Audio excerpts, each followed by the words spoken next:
ইসলামপুর থানা ঘেরাও কর্মসূচিতে এসে অসুস্থ হয়ে পড়েন ছঘরিয়ার নিখোঁজ কিশোরের মা আয়েশা খাতুন। ভর্তি করা হয় ইসলামপুর মহকুমা হাসপাতালে। ইসলামপুর মহকুমা হাসপাতালে নিখোঁজ কিশোরের মাকে দেখতে আসেন রায়গঞ্জ লোকসভা কেন্দ্রে বিজেপি সাংসদ কার্তিক চন্দ্র পাল। পাশাপাশি এদিন বিজেপির ইসলামপুর শহর মণ্ডলের সভাপতি চিত্রজিৎ রায়, জেলা সহসভাপতি সুরজিৎ সেন সহ বিভিন্ন নেতৃত্বরা সাংসদের সাথে মহকুমা হাসপাতালে উপস্থিত ছিলেন। হাসপাতাল থেকে বেরিয়ে যাওয়ার সময় সংবাদ মাধ্যমের মুখোমুখি হয়ে নিখোঁজ কিশোরের পরিবারের এই কঠিন সময়ে কাউকেই রাজনীতি না করার আবেদন জানিয়েছেন বিজেপি সাংসদ কার্তিক চন্দ্র পাল। এছাড়াও পরিবারের পাশে থাকার বিষয়ে আশ্বস্ত করেন বিজেপি সাংসদ কার্তিক চন্দ্র পাল।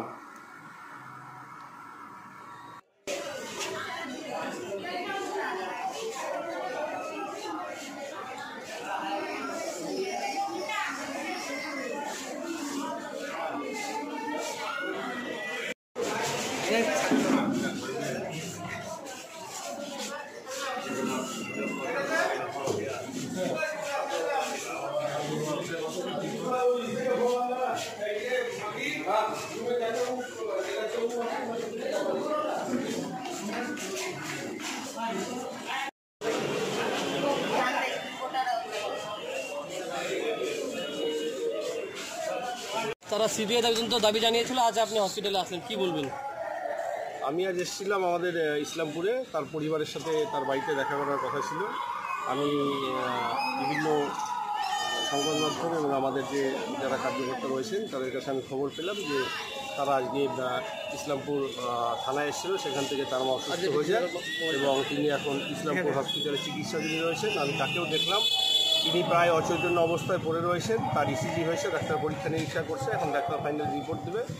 কিন্তু আমরা যেটুকু শুনলাম বা বুঝতে পারছি, এটা একমাত্র উনি মা, একটা মায়ের যে জ্বালা, সেই জ্বালা কতটা সেটা উনি উপভোগ করছেন দিনের পর দিন। আজকে প্রায় 15 দিনের বেশি অতিক্রান্ত।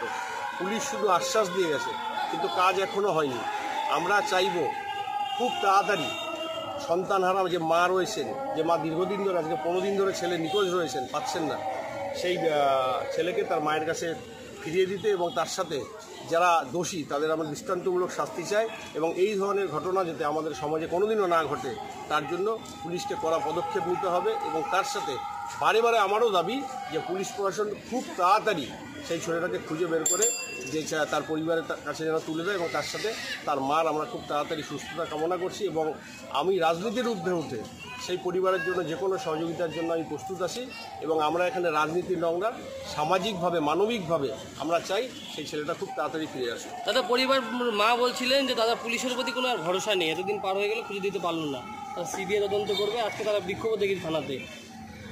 এখন দেখুন, আমার সাথে ডাইরেক্ট ওইভাবে কথা হয়নি, এর আগে একদিন কথা হয়েছিল এবং তাদের বাড়িতে আমি আমার যে কার্যকর্তা রয়েছে তাদেরকে পাঠিয়েছিলাম। আজকে আমি নিজেই যেতে চেয়েছিলাম, কিন্তু এসেই একটা খারাপ খবর পেলাম যে তার মা হঠাৎই অসুস্থ হয়ে এইভাবে অচেতন অবস্থায় পড়ে রয়েছে। আমি চেষ্টা করছি তার পরিবারের সাথে কথা বলে, আমি বলছি তার পরিবারের যে কোনো সহযোগিতা আমরা রাজনীতির ঊর্ধ্বে করতে বসছি। একটা বিষয় এখানটায় কিন্তু যে এই যে বাচ্চা যখন থেকে নিখোঁজ হয়েছে, সেই ঘটনাটার পরে থেকে এখানটায় একটা তৃণমূলের একটা গোষ্ঠীকুন্দল কাজ করছে, যার ফলে এখনও পর্যন্ত কিন্তু যে মূল অভিযুক্ত, যার গ্রামবাসীদের তরফ থেকে যার নাম উঠে আসছে, ফারুকের নাম, তাকে গ্রেপ্তার করা যাচ্ছে না। তার উপরে এমন বিশেষ কোনো নেতার হাত রয়েছে যার কারণে পুলিশ এখনও পর্যন্ত তাকে গ্রেপ্তার করতে পারেনি। দেখুন, আমি প্রথমেই বলছি যে আমরা সবাই মিলে এটাকে মানবিকভাবে রাজনীতির ঊর্ধ্বে উঠে ভাবি, কারণ একটা মা দীর্ঘদিন ধরে, তার 15 দিন ধরে সন্তানের খোঁজ পাচ্ছে না, নিখোঁজ হয়ে রয়েছে। আমি বলবো দলমত নির্বিশেষে এবং পুলিশ তার গুরুত্বপূর্ণ ভূমিকা পালন করে আগে সেই সন্তানটাকে মায়ের কাছে নিয়ে আসুক, তারপরে কারা দোষী এবং তাদের দৃষ্টান্তমূলক শাস্তি হোক। এবং আমি সবাইকে বলবো যে এটা রাজনীতি করার সময় নয়, এটা মানবিকভাবে আপনারা দেখুন।